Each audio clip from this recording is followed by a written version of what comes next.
St Peter's Church of England Primary School is in East Bridgford, an affluent village in Nottinghamshire.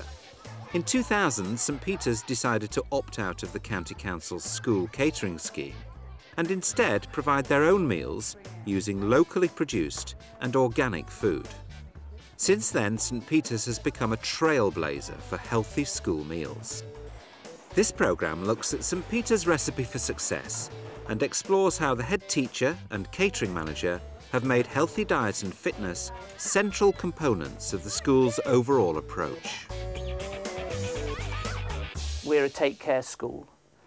That's a simple enough way of describing the ethos of a church school, but it's also a way that we can describe how we are, where a young child can understand it and an adult can understand it on their own level.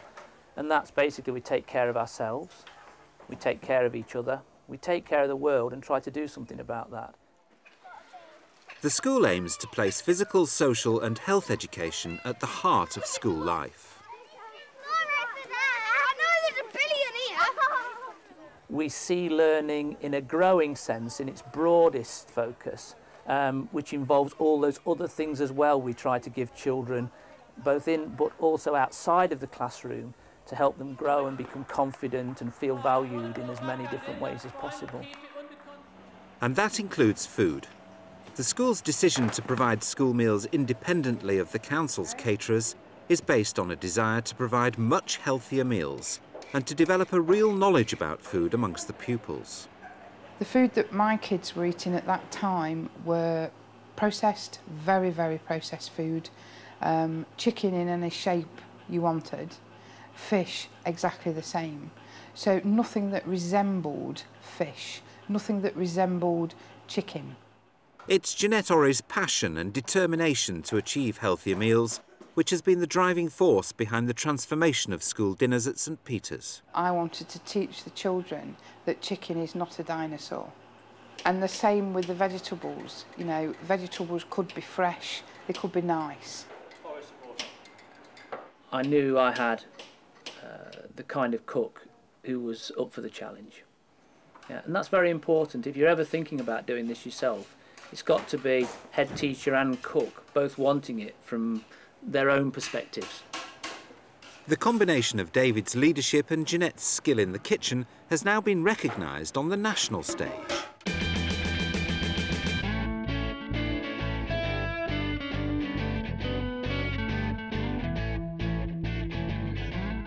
St Peter's has won a National Healthy Schools Award and an Organic Food Award from the Soil Association, as well as many others.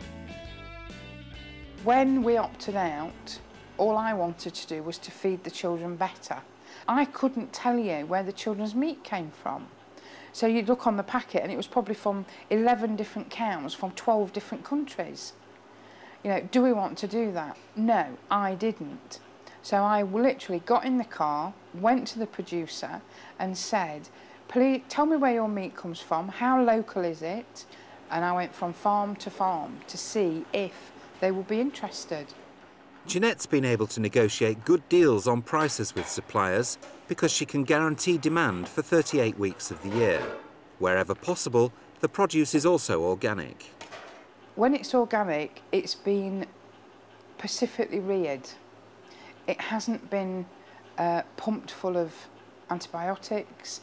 It hasn't been given feed we don't know what it's got in it. It's totally natural. But we have to also be realistic. You have to be realistic about what you're doing.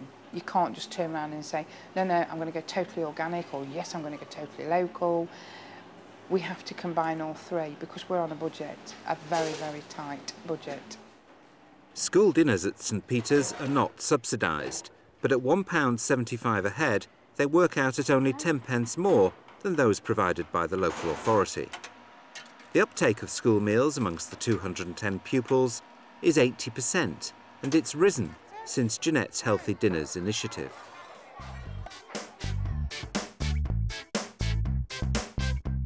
My favourite school dinner is spaghetti bolognese. I like it because it's tasty. My favourite dinner is roast lamb. I really like roast lamb because it's really chewy. I like eating carrots and broccoli. My favourite dinner is turkey and mashed potato and some peas because turkey fills you up quite a lot and it's healthy. I like carrots and salad.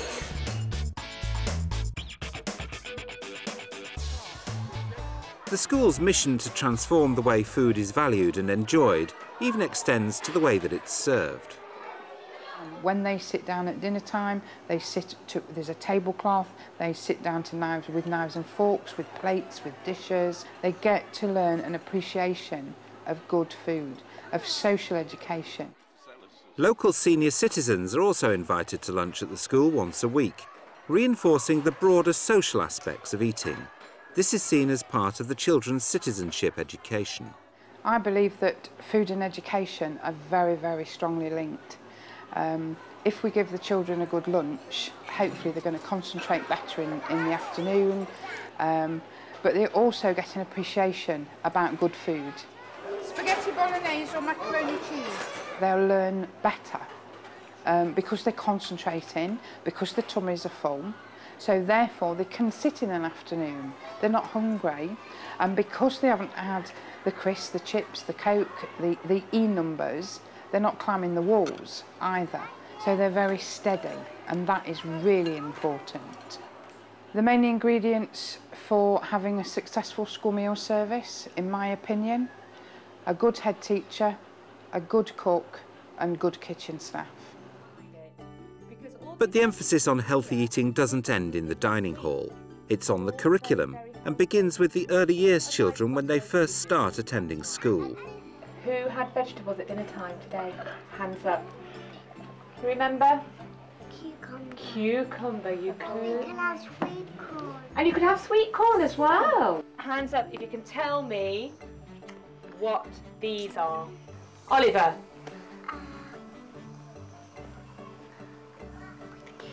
Potatoes. And where do we get potatoes from, Oliver? Farm. But where do they grow on the farm? In the grass. Not in the grass, in the mud. This emphasis on healthy eating continues throughout the children's school careers. By year 3, the children have moved on to more sophisticated analyses of food types. What sort of things are protein, Matthew? We're looking at cheese as a source of calcium, but this lesson really was to get the children to work in a group and to investigate something and to work out how a test needs to be fair. And I've bought a mild cheddar, a medium cheddar and a strong cheddar. With your partners, with your 3, one of you's going to be blindfolded first, one of you's going to record, and the other one is going to actually give the person the cheese to taste. I don't think it's good enough just to give them the food at lunchtime without them the understanding behind why they need to eat a really balanced, healthy meal. And as it's built on year after year, children have a really good knowledge of what they're eating and what each different food group does for them. No, which number? Number 3. No! The school's approach combines healthy eating with fitness and sport as well. We're trying to bring the idea of health again into its broadest context, and we've done a lot of work on healthy eating both at lunch times, at break times in general, but also within the curriculum.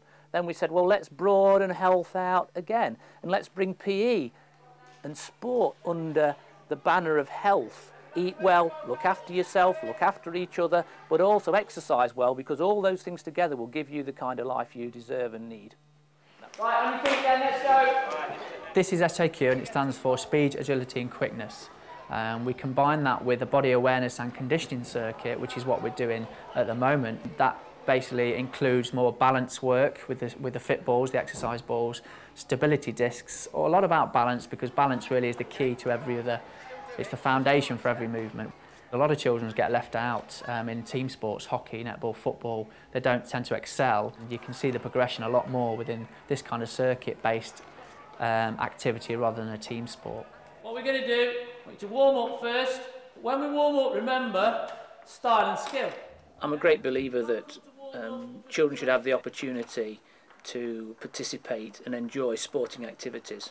You know, if you're the boy particularly who doesn't like football, you might easily think in today's world that you don't like sport, that you're no good at it. Well, actually, if you pick up a hockey stick or pick up a table tennis bat or a lacrosse stick or just go running, you find, oh, I'm really good at that, or I really enjoy that. If you have to lift it, that's when you've got to put a lot of topspin on. Table tennis works well in school.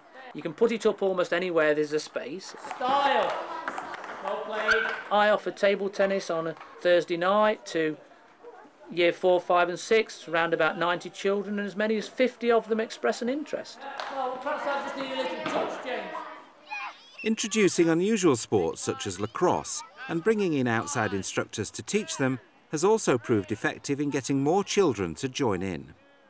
Lacrosse, pop lacrosse, has been introduced to schools in Nottinghamshire probably about 10 years ago. It's been played, one of the attractions is it can be played on any surface, in a playground, on grass, in a sports hall.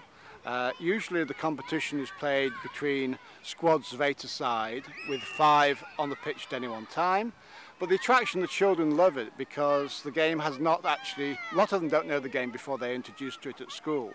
And therefore they have no preconceived ideas about it and they take to it very well.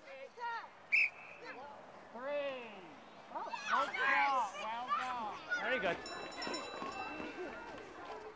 Food and fitness go hand in hand at St Peter's. At playtime, the children are encouraged to eat fruit and vegetables, while sweets and fizzy drinks are banned. Another aspect of the school's approach to healthy living involves getting pupils interested in where their food comes from. Jeanette regularly takes children on visits to farm shops, where they can learn more about how the food they eat is produced.